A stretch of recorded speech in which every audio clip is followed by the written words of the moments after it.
এই বিষয় নিয়ে আমি আসবো, দেবাশিস ধরের কাছে আসবো। তবে তার আগে এই মুহূর্তে একটা ব্রেকিং নিউজে নজর রাখছি। এই মুহূর্তে অত্যন্ত গুরুত্বপূর্ণ খবর। আরজি করে সিবিআই তল্লাশি চলছিল আজ সকাল থেকে, আমরা জানি, দফায় দফায় দেখিয়েছি। একাধিক ডিপার্টমেন্টে সিবিআই তল্লাশি চলে, এমনকি চেস ডিপার্টমেন্টও সেখানে তারা যায়। বেরোনোর পর সিবিআই এর দাবি, সিবিআই এর এক আধিকারিক তিনি বলেন জেনারেলি সিবিআই আধিকারিকরা বাইট দেন না বা কোনো বক্তব্য রাখেন। মাস্কট স্পিন কন্ট্রোল ল্যাবের পরীক্ষায় এটি প্রমাণিত। কেয়াসেট আলোপেক্স পেন্টা অ্যাক্টিভ নতুন চুল গজাতে সাহায্য করে, চুল পড়া বন্ধ করে। কেয়াসেট আলোপেক্স পেন্টা অ্যাক্টিভ 10 হেয়ার ফল প্রবলেমের একমাত্র সলিউশন। বেরিয়ে আসার পরে কেউ দেখা যায় তারা যখন অনেকগুলো ফাইল নিয়ে তারা বেরিয়ে আসছেন, সেই সময় যখন রিপোর্টার প্রশ্ন করে তিনি বলেন যে বহুত কুছ হ্যায়, মানে যেটা বারবার করে বলা হচ্ছিল যে এখনো পর্যন্ত আর কিছুই নেই। আধিকারিকের দাবি বহুত কুছ হ্যায়। এবং আরজি করে তারপরে দেখা যায় যে একাডেমিক ভবনেও যায় সিবিআই, সেখান থেকে আরও একাধিক ফাইল, বেশ কিছু রেজিস্টার বুক, আরও কিছু জিনিস ডকুমেন্টস নিয়ে তারা বেরিয়ে আসেন। আমি শোনাবো একবার। आपने सर कुछ कॉन्क्रीट एविडेंस है? बहुत कुछ है। अच्छा सर, क्या क्या सीज किया आपने? सर कुछ कॉन्क्रीट एविडेंस है? बहुत कुछ है। अच्छा सर, क्या क्या सीज किया आपने? सर कुछ कॉन्क्रीट एविडेंस है? बहुत कुछ है। अच्छा सर, क्या क्या सीज किया आपने? सर कुछ कॉन्क्रीट एविडेंस है? बहुत कुछ है। अच्छा सर, क्या क्या सीज किया आपने? सर कुछ कॉन्क्रीट एविडेंस है? बहुत कुछ है। अच्छा सर, क्या क्या सीज किया आपने?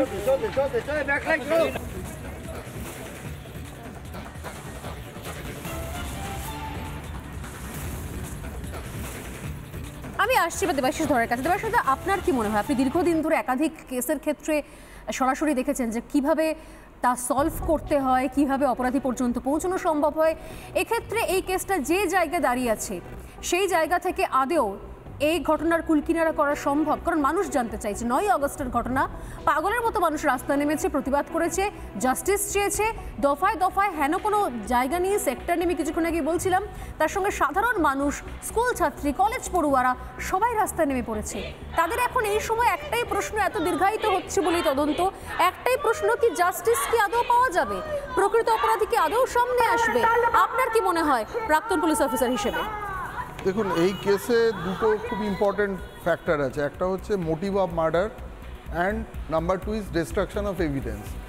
যেক্ষেত্রে ডিস্ট্রাকশন, মানে এই কেসটা কিন্তু খুব ছোট কেস নয়। এই কেসটায় ধীরে ধীরে মানে যে অভিযোগটা এক বছরের আগের থেকে জমা পড়ে আসছে, এবং ওখানে এটা সর্বজন বিদিত, সবাই জানে। আরজি করের প্রত্যেকটি ডাক্তার থেকে আরম্ভ করে এখন মনে হয় সাধারণ মানুষও জেনে গেছে ওখানে কি হতো।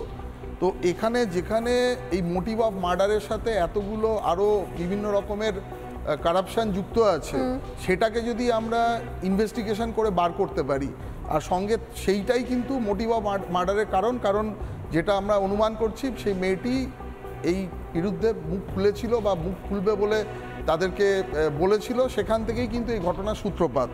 আর 2 নম্বর হচ্ছে ডিস্ট্রাকশন অফ এভিডেন্সের ক্ষেত্রে, যেখানে এটা ধরেই নেওয়া যায়, এখানে এটা নিয়ে কোনো আর দ্বিমত নেই যে এভিডেন্স ডিস্ট্রয় করে দেওয়া হয়েছে, কিন্তু ডিস্ট্রাকশন অফ এভিডেন্স থেকেও তদন্ত শুরু করা যায়। এটা যদি প্রমাণ হয়ে যায় যে এখানে ডিস্ট্রাকশন অফ এভিডেন্স হয়েছে, সেক্ষেত্রে ওখান থেকে যে কারা দেখুন, আরজি করের একটা জায়গা পুরো ভেঙে ফেললো, পরের দিন ওখান থেকে নতুন করে কিছু করার হলো, তো সেখানে কে মানে অর্ডারটা দিয়েছিল এবং কিভাবে হলো, এবং ডিস্ট্রাকশন অফ এভিডেন্স যদি ওই চেইনটাকে এস্টাবলিশ করা যায়, আমার মনে হয় এখান থেকে শুরু করলে তদন্ত খুব সহজেই আমরা আসল জায়গাতে পৌঁছতে পারবো। অনেক সময়, মানে আপনি বলছেন যে সেদিনকে রাত্রে 14 আগস্ট রাত্রে ভাঙচুর করার ইনস্ট্রাকশনটা কার ছিল, গোটা পরিকল্পনা কার ছিল?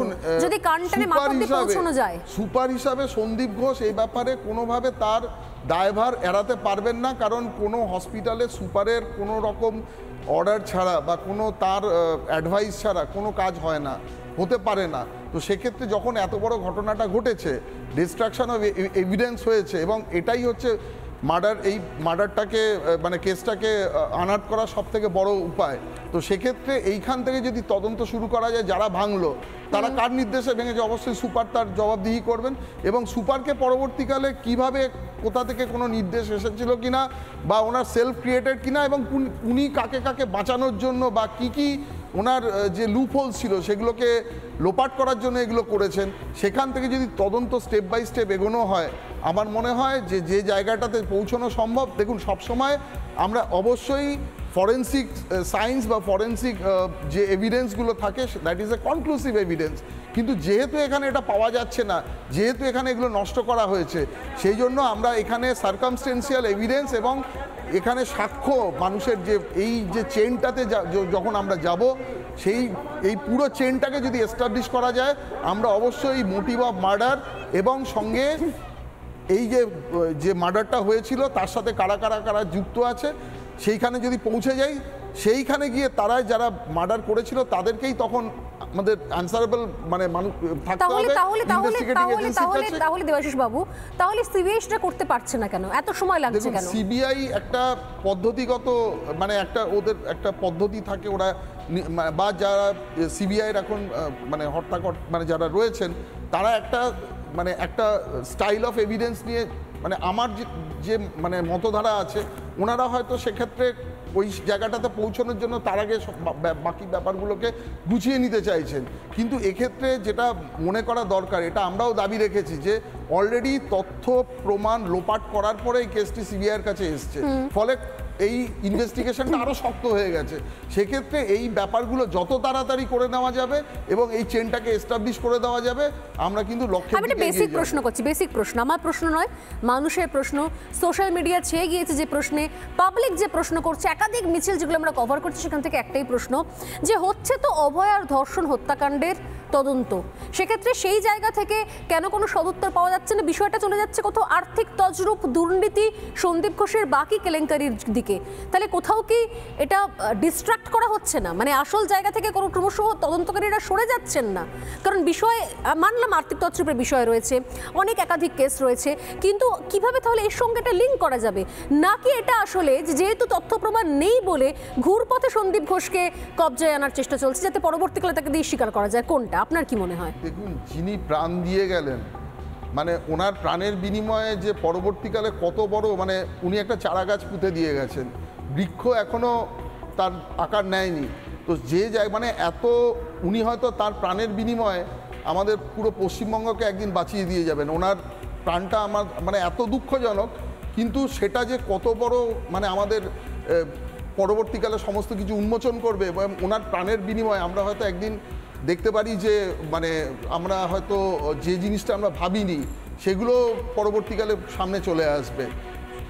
অত্যন্ত অবশ্যই তার যে মার্ডারটা হয়েছে তার সঠিক তদন্ত হয়ে আমরা খুব এটা দাবি রাখছি এবং সকলেই মানে গোটা পৃথিবী এটা দাবি রাখছে, তার হত্যাকারীর মানে যারা যারা রয়েছে এবং সঙ্গে যারা এই অপরাধের সাথে জড়িত আছে, এই কনস্পিরেসিতে সবাই যেন এর ইয়েতে পৌঁছায়।